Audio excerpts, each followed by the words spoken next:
This video will show you how to view lending interest rates details and action fixed rate bookings. This is a convenient feature of Rabobank's internet banking. Please see our other videos on how to make payments using Rabobank's internet banking or mobile app. Please note that rate bookings is only available to account owners, not delegated users. You can access rate bookings from the left-hand menu or use the quick action icon for a particular account and then selecting Rate Bookings. You will see the account details populated at the top of the screen, but you can switch to another account using the drop-down arrow.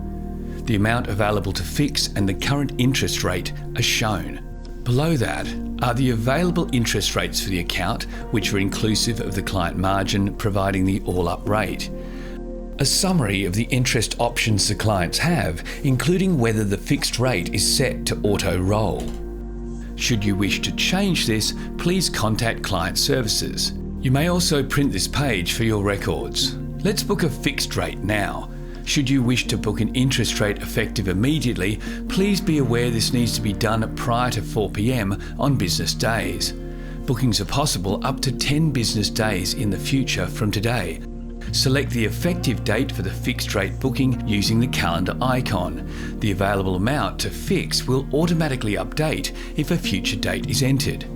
Enter the amount. Select the term. Select Continue. Review the summary for your fixed rate booking and click Confirm to proceed or Change to start again. You will receive a rate booking confirmation and an option reference number. You may wish to make another rate booking, or if you are finished, click on Done. Your booking will be included in the rate booking summary page. You have just seen the steps to make a rate booking. You may choose to watch our other videos for details on how to perform other popular online payment functions.